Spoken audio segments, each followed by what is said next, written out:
Selamat pagi anak-anakku, salam sejahtera bagi kita semua. Selamat berjumpa kembali di tahun ajaran yang baru ini. Bersama saya, Pak Lodi. Pada tahun ajaran ini, kalian akan bersama saya mendalami ilmu pengetahuan sosial di kelas 7. Saya berharap anak-anak tetap memiliki semangat belajar walau hanya dari rumah, dan ingat, tetap menaati protokol kesehatan pandemi COVID-19 dengan menerapkan 5M. Oke anak-anak, sudah siapkah kalian mengikuti pelajaran? Harus siap ya. Kita awali pelajaran kita pagi ini dengan berdoa. Berdoa mulai.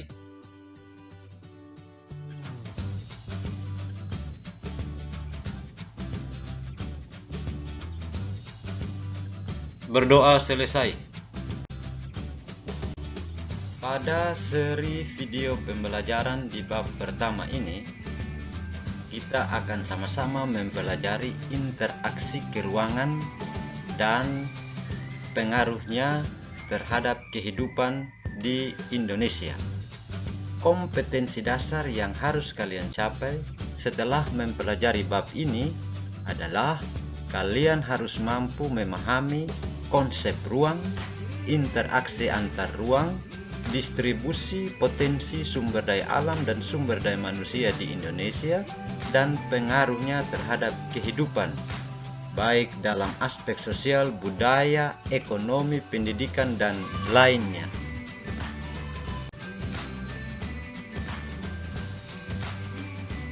Seri pertama video pembelajaran pada bab ini, kita akan fokus belajar tentang konsep ruang, letak geografis dan astronomis Indonesia. Adapun tujuan pembelajaran yang harus kalian kuasai adalah yang pertama, menjelaskan konsep ruang, yang kedua, menjelaskan letak geografis Indonesia, dan yang ketiga, menjelaskan letak astronomis Indonesia.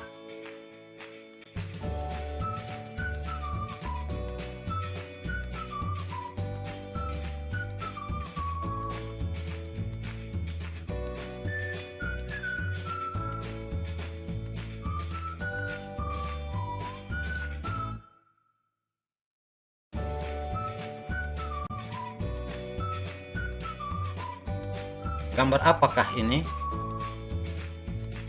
Ruang dapur, bukan?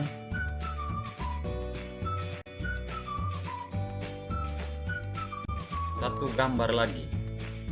Gambar apakah ini? Ruang rapat atau pertemuan, bukan? Nah, dari ilustrasi gambar-gambar tersebut, kita bisa simpulkan bahwa ruang menunjuk pada sebuah tempat, dan tentu bahwa di dalam suatu tempat itu ada unsur-unsur atau elemen-elemen atau bagian-bagiannya. Contoh, di dalam kelas ada meja, siswa, kursi, ada papan tulis dan lain-lain. Di dapur ada kompor, kulkas dan lain-lain. Di ruang rapat ada suasana dan fasilitas rapat, bukan? Nah, anak-anak, itu adalah arti ruang secara sempit. Lalu, bagaimana arti ruang secara lebih luas? Jika bumi kita anggap sebagai tempat hunian kita, apa arti ruang bumi?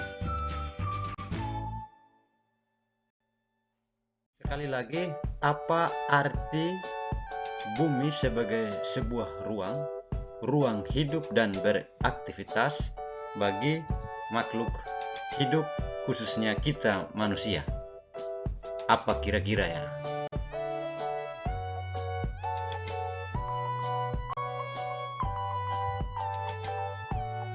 Ruang adalah tempat di permukaan bumi yang di dalamnya terdapat semua hal, baik benda, sumber daya, maupun kondisi atau keadaan yang bisa dimanfaatkan makhluk hidup untuk melangsungkan kehidupannya.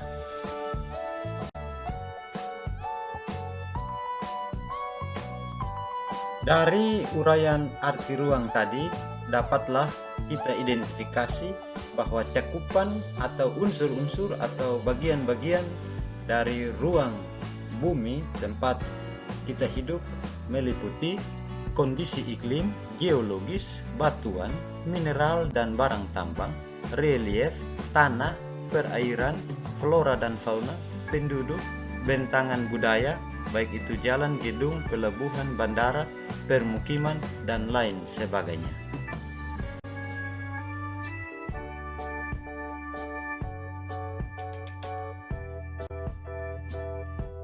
Masing-masing ruang atau tempat memiliki ciri-ciri atau keunikan sendiri yang berbeda dengan tempat lainnya. Setiap tempat memiliki kondisi dan potensinya masing-masing. Tidak ada satu ruang pun di permukaan bumi yang mampu menyediakan segala kebutuhan masyarakat atau penduduknya sendiri. Karena itu terjadilah interaksi antar ruang.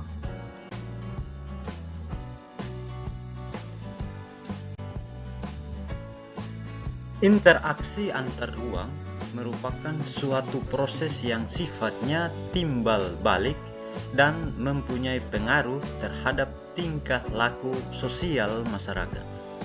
Interaksi antar ruang bisa terjadi dalam bentuk pergerakan manusia yang biasa disebut mobilitas penduduk, maupun melalui perpindahan gagasan dan informasi yang biasa disebut dengan komunikasi.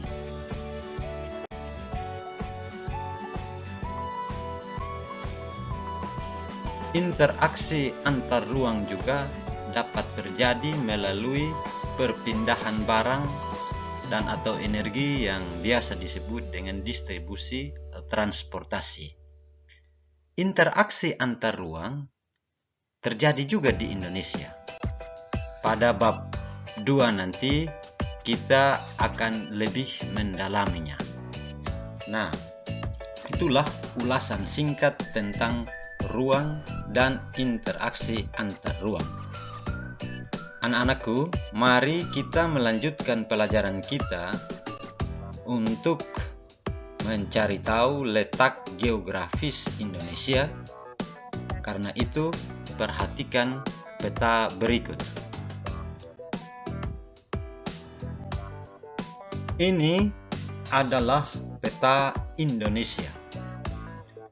Wilayah Indonesia adalah bagian kecil saja dari ruang bumi kita yang sangat luas ini. Anak-anak, jika sekiranya ada yang bertanya, apakah letak geografis itu? Bagaimana Anda menjelaskannya? Letak geografis adalah posisi suatu wilayah atau suatu tempat yang dilihat berdasarkan fakta atau kenyataannya di permukaan bumi. Posisi suatu wilayah dilihat berdasarkan fakta atau kenyataannya di permukaan bumi. Perhatikan peta berikut.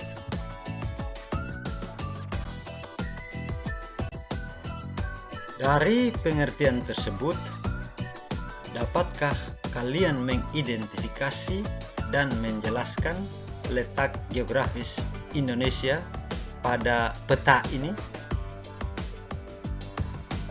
Marilah kita simpulkan bersama-sama. Perhatikan peta berikut.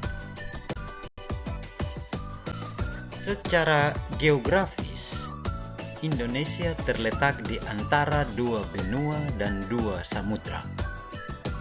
Benua apa saja, samudra apa saja? Benua Asia di sebelah utara, dan benua Australia di sebelah selatan, serta Samudra Pasifik di sebelah timur dan Samudra Hindia di sebelah barat. Untuk lebih jelasnya, perhatikan lagi peta berikut.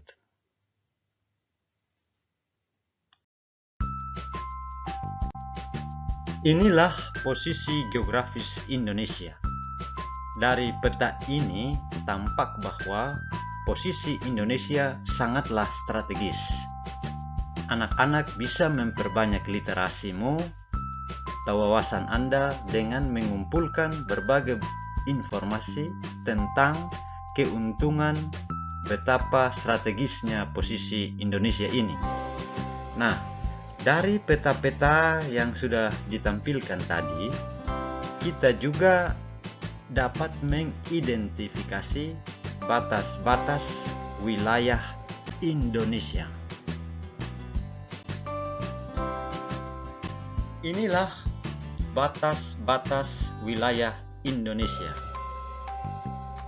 Kita mulai dengan batas daratan. Di bagian utara Malaysia, selatan Timor Leste, dan di timur Papua New Guinea. Batas lautan atau samudra, di utara Laut Cina Selatan, di selatan Samudra Hindia, di barat Samudra Hindia, di timur Samudra Pasifik. Bagaimana batas negara? Di utara Indonesia berbatasan dengan negara Singapura, Filipina, Malaysia, dan Vietnam. Di selatan dengan Timor Leste dan Australia. Di bagian barat dengan India dan Thailand.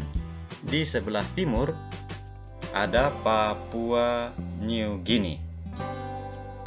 Itulah letak geografis Indonesia. Selanjutnya, mari kita sama-sama mengkaji letak astronomis Indonesia. Kira-kira apa itu letak astronomis?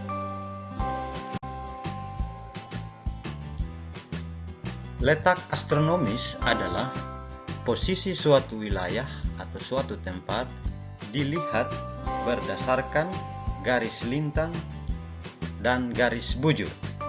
Posisi suatu wilayah dilihat berdasarkan garis lintang dan garis bujur. Tentu kita bertanya, seperti apa garis lintang dan garis bujur itu?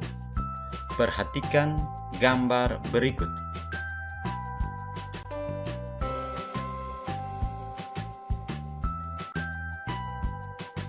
Garis lintang adalah garis pada peta atau globe yang mendatar atau horizontal atau paralel. Dalam gambar ini dituliskan latitude. Jadi garis lintang adalah garis latitude. Sementara garis bujur adalah garis pada peta atau globe yang tegak atau yang vertikal. Pada gambar ini dituliskan longitude. Jadi, garis bujur adalah longitude. Anak-anak, sebagai informasi bahwa kedua garis ini biasa disebut garis hayal atau garis semu. Kenapa disebut garis hayal atau garis semu? Karena kedua garis ini tidak nyata di bumi. Sengaja dibuatkan saja pada peta atau globe semata-mata untuk mempermudah menemukan dan menentukan sebuah objek dan informasi di peta atau di globe. Kedua garis ini mempunyai fungsi yang berbeda. Garis lintang membantu kita untuk menentukan dan menemukan informasi iklim suatu tempat, sementara garis bujur membantu kita untuk menentukan dan menemukan waktu suatu tempat. Jadi, garis bujur berfungsi untuk waktu, sementara garis lintang berfungsi untuk tujuan pembagian iklim. Pada seri video berikutnya, kita akan berlatih menentukan waktu maupun iklim suatu tempat berdasarkan garis astronomis ini. Baik, kita kembali melanjutkan bahasan kita untuk menemukan letak astronomis Indonesia. Perhatikan peta berikut.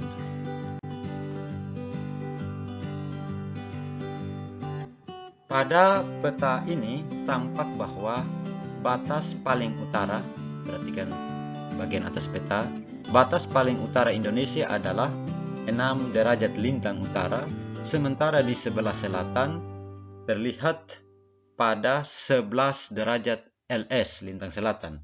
Di bagian barat Indonesia batasnya adalah 95 derajat bujur timur, dan di bagian timur Indonesia terletak pada 141 derajat bujur timur.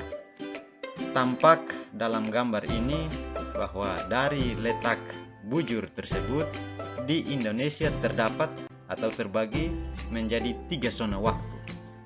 Tentu kita bertanya, mengapa harus 3 zona waktu? Nah, jawabannya nanti kita akan temukan pada seri-seri video pembelajaran berikutnya. Kesimpulannya bahwa letak astronomis Indonesia adalah letak astronomis Indonesia adalah 6 derajat lintang utara sampai 11 derajat lintang selatan dan 95 derajat bujur timur sampai 141 derajat bujur timur. Nah, anak-anak, demikian seri video pembelajaran kita kali ini. Sebagai tugas, kalian diminta untuk menyimpulkan kembali materi kita sebagaimana tujuan pembelajaran yang disampaikan di awal tadi. Anda simpulkanlah tujuan pembelajaran tersebut, Anda buat dalam bentuk video singkat. Video singkat itu berdurasi kurang dari 2 menit, lalu Anda kumpulkan pada aplikasi Google Classroom. Sekian video pembelajaran kita kali ini. Terima kasih karena Anda telah mengikuti pelajaran walau hanya melalui video. Dan jangan lupa like, komen, subscribe video pembelajaran ini, dan nantikanlah video-video pembelajaran berikutnya. Sampai jumpa.